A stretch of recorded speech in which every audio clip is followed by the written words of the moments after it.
A3C Atlanta. We're here with Roxanne Shante, a legend in this game. Now, not only are you a legend in hip-hop, but I know that you left hip-hop to do a little psychiatry, psychology. So I gotta ask, because I've been to a lot of psychiatrists, does cognitive therapy really work, or is it a combination of both the medication and therapy? I think I mainly would like to say that it may have to take a combination of both, because sometimes what we do is if someone is diagnosed with something such as schizophrenia, that certain requirements you do need to have certain medications for it, and then some people just get a bad case of hip hop, and that just requires a little DMX therapy, DMX therapy, but a lot of people don't believe in like medication and all that. They say it's all psychosomatic, like you can't, like it's not brain chemicals and all that going down. So you're primarily a psychologist. You can't prescribe anything. Well, you know what? The fact is, I did do pre-med studies because I was going to be a psychiatrist before I decided that I wanted to just go ahead and be a psychologist and deal with things more so on a one-on-one basis. But overall, there are certain chemical imbalances in the brain that do require some adjustment, where certain prescriptions are required. So I wouldn't agree with someone who says, oh no, I think that that's just something that's made up, when there are actually some things that we cannot control. I take a lot of Xanax. Do you find that it's bad outside of like anxiety disorder, if you take it with alcohol and all that also? Well, I mean, well, if you take a lot of Xanax, then you really shouldn't need any alcohol. Because if you're taking a lot of Xanax, then you should get the effects you want with just the Xanax. So you might as well save your money on the alcohol, because in all reality, you're probably just feeling the effects of the Xanax. You still rapping now? Obviously, you're doing the A3C thing. It takes a project that I feel strongly about for me to participate, especially when it comes to me picking up a microphone. And no, I don't always pick one up, even though I stand in front of one, I would say about maybe twice a week. I rank number 3 in keynote speakings as far as universities go throughout the United States. I'm like right behind Al Gore, which is something that's not highly publicized, but it is what it is. But I'm also so modest. I think being humble is a good trait. Kind of, sorta. Well, so you're doing keynote speaking. What's that about? You going to different colleges talking on hip hop, or you talking on? Yeah, what we do is I cover everything from life situations to hip hop. Okay. So there's a lot that is involved and covered in my keynote.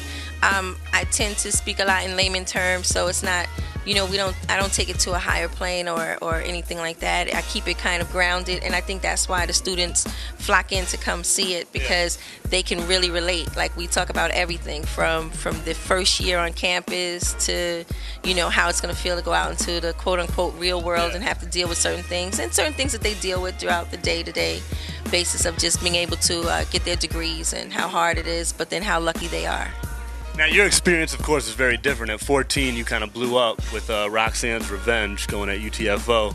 So what was it like compared to, like the stories you hear from kids that you're working with, compared to, when you were coming up at 14 and you got a record deal, you're putting out a 12-inch that, selling all over the United States? Well, I don't compare my lifestyle to anyone's ever. Okay. Because I know that it was extraordinary. Like, I know for a fact that it was definitely an extraordinary life. I mean, so much so that, they felt that it needed to become a movie. But, but I also feel that people can take from my experiences and learn a lot from them, because it wasn't always a good experience. I started making records at 14, but my first royalty check came from a country song. I had never received a hip-hop royalty check. Never. Yeah, I had actually wrote country records, and That's reaching right there.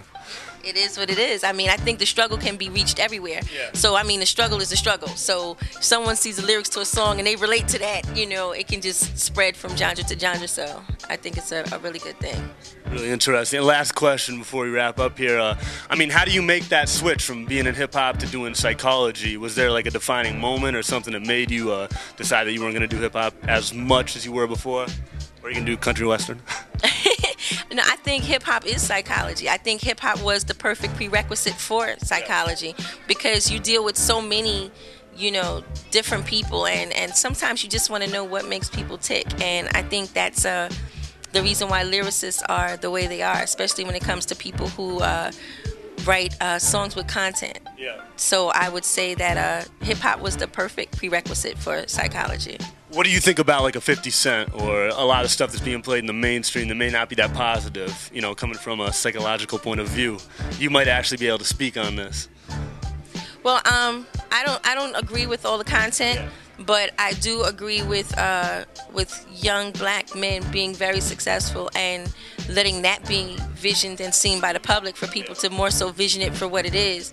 And I also understand the struggle and why people do put out the lyrics they do. If you are, you can only speak about what you live if you are going to put out that type of record. So sometimes they're going to, rhyme about being shot up, and then the next time they're going to rhyme about purchasing Lamborghinis. If you got shot up and now you're purchasing Lamborghinis, it is what it is. But the whole Imus and all that went down there, putting the spotlight on hip-hop is totally, you think, probably pretty ridiculous. I think people are always going to put the spotlight on hip-hop because they always need something else to blame other than what the real reason is. Yeah. There it is. Thank you very much. Roxanne Shante, Van Styles, UndergroundHipHop.com, A3C Atlanta to Boston.